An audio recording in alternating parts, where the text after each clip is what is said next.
Welcome to the podcast on North American literature, hosted by the research group Studies in American Literature and Culture from the University of Granada.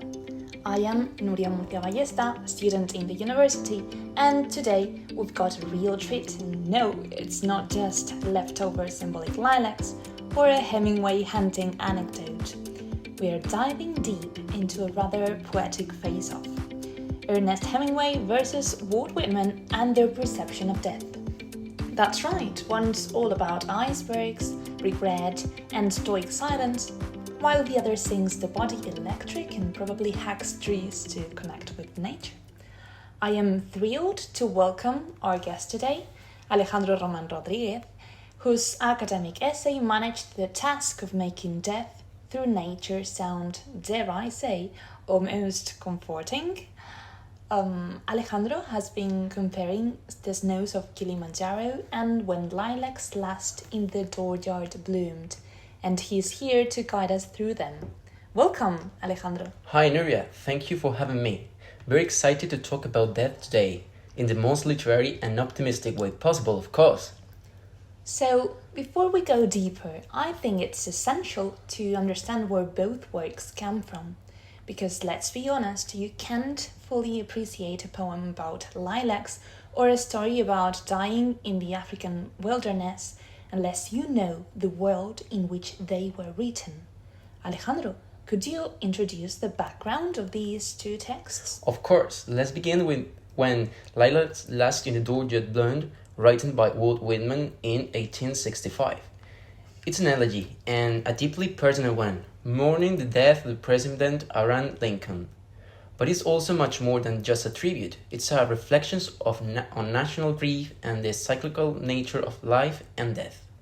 Whitman places his own mirroring within the American Civil War, a conflict that left the country not just politically, but emotionally shattered. So, we're not just talking about flowers blooming in the front yard. It's a kind of poetic therapy for a broken country? Exactly. Culturally, Whitman is rooted in American Romanticism, but his work is heavily influenced by Transcendentalism. He's a poet of the people, and this point reflects that democratic spirit. At the time, America was undergoing rapid industrialization and westward expansion, but Whitman looks at all that change through a spiritual lens. He insists on grounded experience of loss in nature. And that's where the lilacs, the western star, and the thrush come in. Precisely. Aesthetically, the poem breaks away from strict poetic forms. It is composed in free verse with long, fluid lines that echo natural rhythms. Whitman saw the poet as a kind of prophet, and his symbolic reflect this. They are not just pretty images, they carry spiritual and emotional weight. Now, on the other side of this poetic coin, we have Hemingway, less mystic prophet, more emotionally restrained hunter in Africa. That's one way to put it. The Snow of Kilimanjaro, published in 1936, shows us a very different world. Here, we're in the middle of the 20th century. The cultural atmosphere is marked by disillusionment, what Gilbert famously called the lost generation. Hemingway captures this with a protagonist, Harry, who regrets he never really lived. So, while Whitman sings to the cosmos, Hemingway sulks in the tent? Pretty much. Historically, this was a time of widespread uncertainty after the trauma of the First World War and during the Great Depression. There is also the rise of fascism. These influences seep into the story's tone. Death isn't cosmic or cyclical here. It's personal, decaying, and imminent. And how does that translate aesthetically? Well, Hemingway was a modernist. His writing is stripped down, fragmented, and deeply introspective. He developed what he called the iceberg theory. What you read on the surface is only a fraction of what lies beneath. That's why the story's quietness is deceptive. Behind the minimalist dialogue are layers of spiritual longing, failed ambition, and existential dread. Lilacs and mountains, stars and hyenas. I see we're in for quite a symbolic safari. Absolutely, and they help us navigate the most universal theme of all, death. Now that we've unpacked the historical and cultural baggage of these two works, it's time to roll up our sleeves and dive into the real literary meat: textual analysis. Let's start with something every literature student secretly adores and publicly overuses: symbolism. Alejandro, how do Whitman and Hemingway approach symbolism when dealing with the theme of death? Great question. Symbolism is central to how both authors conceptualize death, but they do so in ways that couldn't be more different. In The Snow of Kilimanjaro, Hemingway presents snow and the Mount of Kilimanjaro, the most prominent symbols. The mountain is described as the house of God, and that set the tone. It's cold, distant, but deeply spiritual. Death as a kind of moral reckoning or potential redemption. So, is the mountain really a sign of hope, or just a fantasy he clings to?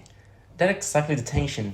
It's like Hemingway offers us the elevator to heaven but leaves the bottom broken. And right below that snowy peak, you've got gangrene. Unfortunately, yes. The gangrene represents not just bodily decay, but spiritual and moral rot.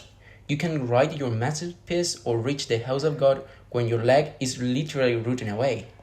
Grim stuff, and it doesn't stop there, right? There's also the hyena. Yes, the hyena is probably the most haunting symbol. It's not a predator, it's like death itself, pacing just outside the curtain. It contrasts heavily with the mountain. With Kilimanjaro represent transcendence, the hyena embodies the decaying, undignified side of dying. So, death is above you and around you at the same time, elevated and ugly. Exactly, and if that wasn't enough, Hemingway adds vultures into the mix. Interestingly, there's debate as to whether the animals Harry sees are even real. Some critics suggest they are hallucination caused by his delirium, which means the story's symbols aren't just external, they are psychological. It's like Hemingway turns the whole African landscape into a projection of Harry's inner failure. Now, let's take a breath and a big step away from gangrene to talk about Whitman. I assume his symbols are a little more fragrant?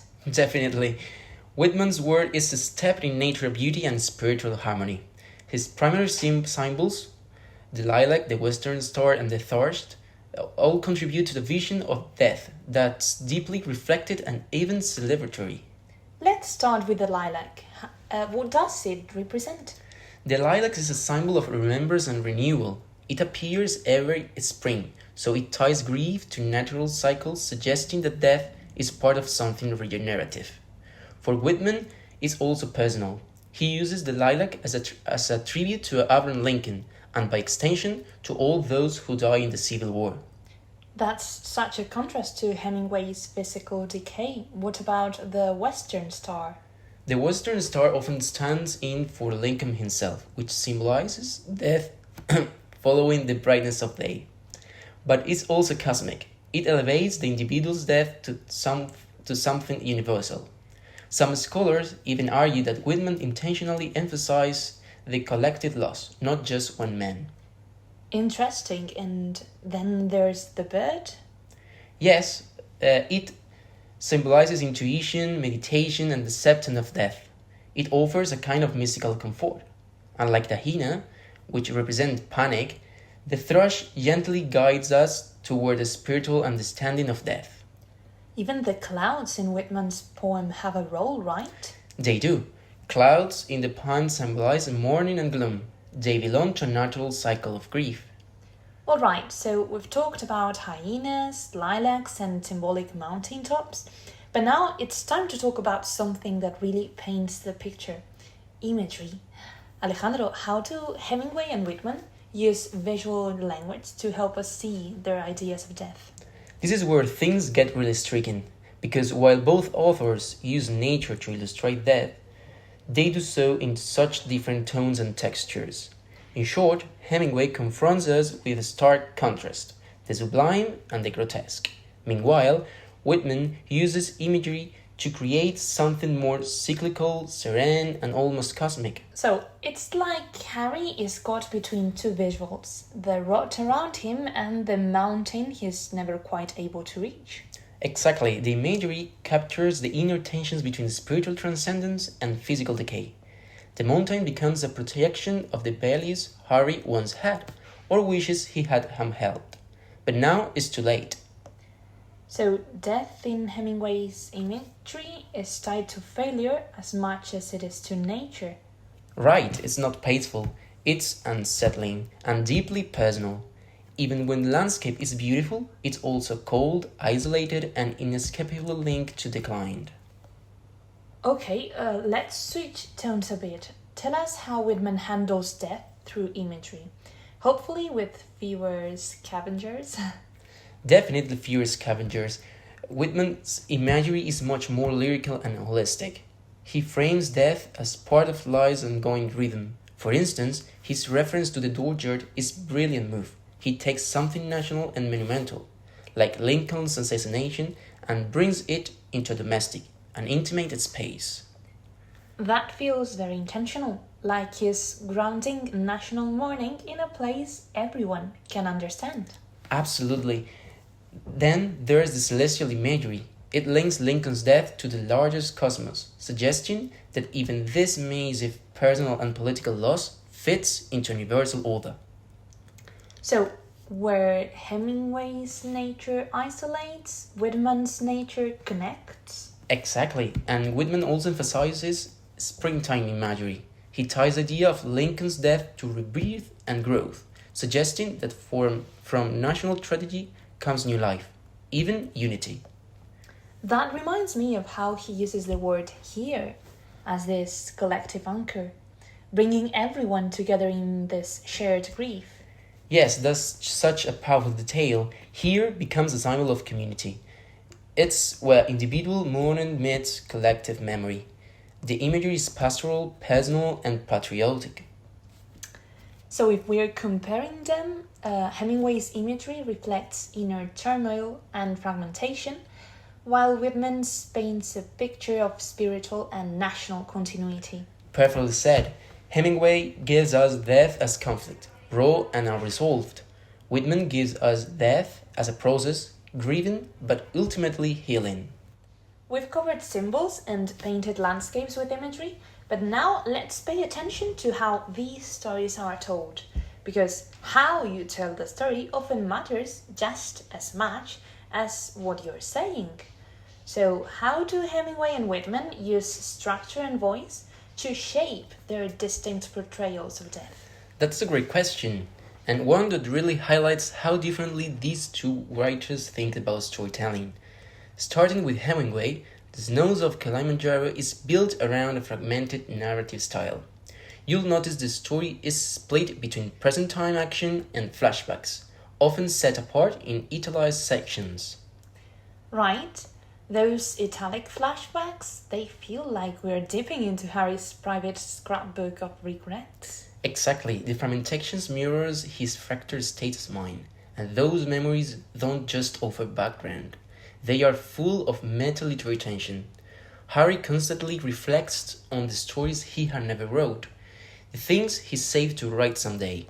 But now, nearing death, he's out of time. It's like the story is haunted by what's missing, not just what's present. Absolutely. Hemingway uses a third-person limited omniscient narrator, which makes things more complex. While the narrator gives us access to Harry's internal thoughts, he also is unreliable. There is a clear focalization happening. Some passages feel external, observing Harry and Helen from a distance, while others are internal, giving us this raw stream of Harry's consciousness. So we never really know if we are hearing the truth or just the inner monologue of a man spiraling. Exactly. The narrative deliberate keeps us of balance, which reflects Harry's psychological state. It is personal but also distant, intimate but unstable. Now that sounds very different from Whitman, who, if I remember right, pretty much hands us his soul on a silver platter. Yes, Whitman's approach is the polar opposite. In When Lilacs Last in the Orchard Bloomed, the poem is told in the first person, and the voice is both intimate and expansive. The speaker becomes a vessel for both personal grief and collective consciousness.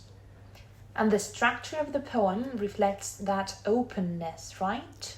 Exactly, the poem unfolds in 16 loosely connected sections, following an emotional trajectory. It is meditative, reflected, and purposefully fluid. Whitman used free verse to mirror the natural rhythms of thought, grief, and spiritual growth. It's almost like we are watching a grief evolve in real time. And where does that journey lead? To reconciliation.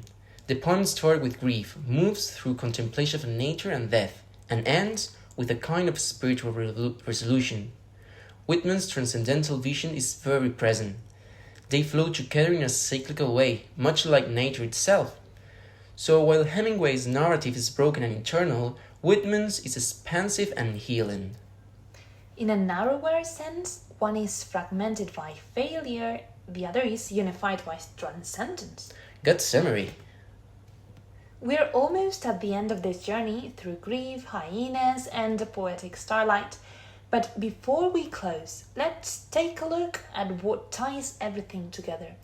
Alejandro, how do Hemingway and Whitman differ in tone and language? And how do those choices shape the way their works communicate death? That's a great final point to explore because both writers use very specific stylistic choices to deepen their thematic impact. Let's start with tone. Hemingway's tone is distinctly detached and introspective. It reflects Harvey's emotional numbness and his inner collapse, but the tone still carries a quite elegiac quality. So Hemingway isn't sentimental, but he is still grieving in his own way. Exactly. On the one hand, Whitman's tone in When Lilacs Last in the Orchard Blooms is reflected, meditative, and ultimately reconciliatory. He takes the pain of death and transforms it into something transcendent. Yet, like Hemingway, there is still that elegiac undercurrent. It's just channeled through a more spiritual and collected lens. And how about the way they use language? I imagine Hemingway keeps things tight. You bet. Hemingway's language is succinct, direct, and minimalist. What he doesn't say, the silences, the absences, often carry more emotional weight than what's on the page. This is what he famously called the iceberg theory. So Hemingway is asking us to do the work, to read between lines, or rather beneath the snow. Exactly, and he uses specific literary devices to make that work. There is a stream of consciousness in Harry's internal monologues, irony, and a strong use of negation and hypothetical phrasing. For example, if, good, might. It's almost like the entire story is deathbed, what if session. That's a great way to put it. Okay, switching gears, what's Whitman doing with this language? Whitman sees language as an organic expression of the spirit, something spontaneous and deeply connected to emotion. His writing is marked by free verse. Through sound, smell, and sight, he wants you to feel nature's presence in the grieving process. So while Hemingway hides meaning in simplicity, Whitman reveals meaning in abundance. Exactly, Whitman employs devices like alliteration and assonance to soften the tone and make the point almost musical. He also used anaphora and parallelism to build rhythm and emotional weight, and also enjayment. So one writer whispers with precision, the other sings with passion, but both end up saying something profound about how we live and how we die. Beautiful said. Their styles may be drastically different, but both Hemingway and Whitman offer powerful, lasting meditations of death, each in their own language, tone, and rhythm. Well, Alejandro, what a journey this has been. Your research has been truly impressive, thoughtful, well argued, and honestly a lot more enjoyable than facing Hemingway's hyena alone. Thank you so much for sharing it with us today. Thank you, it's been great to be here, much better than quietly overanalyzing alone at 2 a.m. Relatable. Thanks again, Alejandro, and thanks to everyone listening. Until next time, keep reading, keep reflecting, and maybe plant a lilac or two. See you next time, and don't forget to read Hemingway or Whitman. They are a real treat.